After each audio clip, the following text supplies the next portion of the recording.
Welcome back to the channel. Today, we are diving into one of humanity's oldest survival skills, how people preserve meat without refrigerators.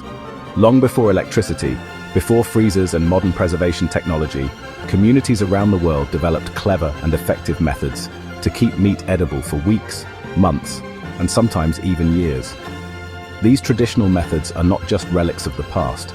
Even today, people in remote villages, nomadic cultures, and off-grid communities still rely on them. And for survivalists, adventurers, or anyone interested in food history, understanding these techniques is essential. So let's explore the fascinating world of meat preservation, spanning continents, cultures, and centuries. Why was meat preservation so important? Imagine hunting a large animal, like a buffalo, deer, or cow. You cannot eat it all at once, and without preservation, the meat would spoil in just a few days. Spoiled meat meant wasted resources, starvation, and even illness. Preserving meat allowed societies to survive harsh winters when fresh food was scarce, travel long distances carrying protein-rich food that didn't spoil, support armies and nomadic lifestyles where mobility was crucial, and develop trade systems since preserved meat could be transported across regions. In fact, many wars, migrations, and cultural developments were only possible because people knew how to preserve meat. One of the oldest and most widespread methods is salting. Salt draws moisture out of the meat through a process called osmosis. By removing water, bacteria cannot thrive, and the meat lasts much longer. Dry curing is when meat is rubbed heavily with salt and left to sit in a cool, dry environment. Over time, the salt penetrates the muscle fibers, drying them out and making the meat safe for long storage. Wet curing, or brining, is when instead of rubbing, the meat is soaked in a saltwater solution. Sometimes herbs, spices, or even sugar are added for extra flavor and preservation. For example, in medieval Europe, salted pork and beef were dietary staples. Soldiers and sailors carried barrels of salted meat on long journeys. In Asia, salted fish and preserved meats became part of local cuisines. In Africa, salt-crusted meat was a survival technique in desert regions. Salt not only kept meat edible, but also gave rise to delicacies like prosciutto in Italy, Jamin in Spain, and corned beef in Ireland.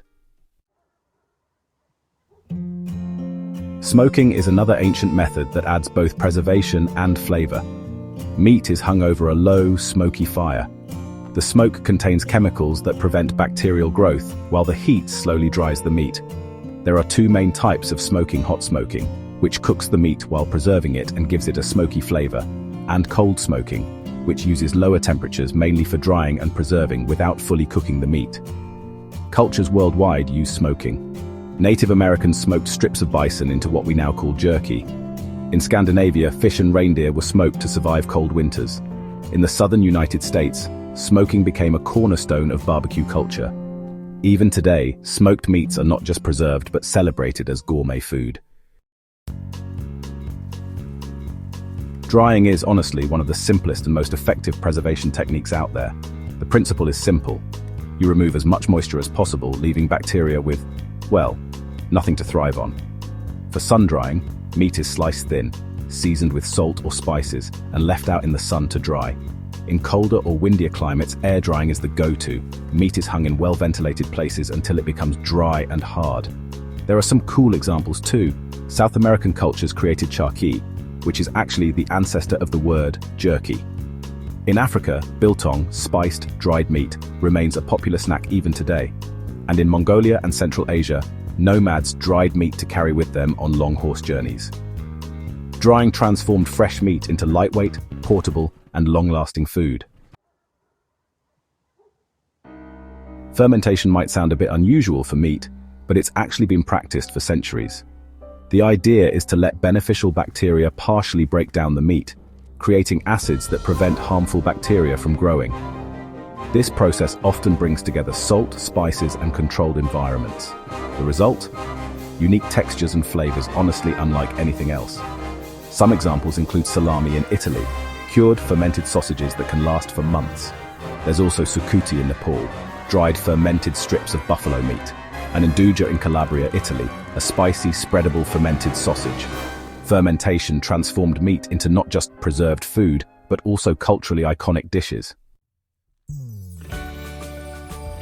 Another clever method is using fat to seal and protect meat. In France, there's confit. Meat, often duck or pork, is cooked slowly in its own fat and then stored submerged in that fat. With no air exposure, the meat could last for months. Then there's pemmican, used by Native Americans, a mix of dried meat, fat, and sometimes berries. It was lightweight, super nutritious, and could last for years. Explorers in the Arctic actually relied heavily on pemmican for survival. This method worked because fat created a barrier against bacteria and air, basically locking the meat in a protective coating. In some regions, people used the earth itself as a refrigerator. Meat was buried underground, sometimes in clay pots or animal skins, where the cool soil slowed decay. In Arctic regions, meat was frozen naturally in permafrost. In deserts, underground pits kept meat away from heat and sunlight. This technique shows how people adapted to their environments, using natural elements for preservation. Spices like black pepper, chili, garlic, and cloves have natural antimicrobial properties. In warm climates, spices were often added to preservation techniques like drying and curing. For example, in India, meat was spiced heavily before drying. In North Africa, meat was preserved with salt and aromatic spices, then dried under the sun. Spices not only kept meat safe, but also created regional culinary identities. Let's take a quick global tour of traditional meat preservation. In Europe, you've got smoked hams, salted cod, and fermented sausages. Over in Africa, there's biltong and other spiced dried meats. In Asia, people have used salted fish, dried buffalo strips, and fermented meats. The Americas bring us jerky, pemmican, and smoked bison. And in the Middle East, dried lamb and goat meat with spices are used in stews for months after slaughter. Each method really reflects the climate, available resources, and cultural needs of the region. Today, we may have refrigerators and freezers, but these ancient techniques haven't disappeared. Actually, they've evolved into culinary traditions we still enjoy. Charcuterie boards, jerky, smoked salmon, prosciutto, biltong, and more. For survivalists, campers, and people living off-grid, these techniques are still life-saving. And you know, in some cases, they produce flavors that refrigeration never could.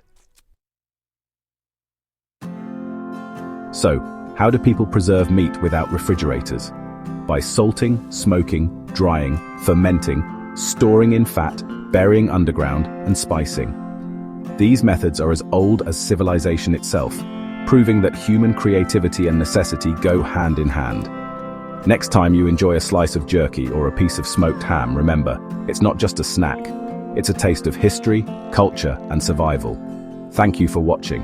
If you enjoyed this deep dive into food preservation, don't forget to like, share, and subscribe for more fascinating explorations of how people adapt to the challenges of nature and survival.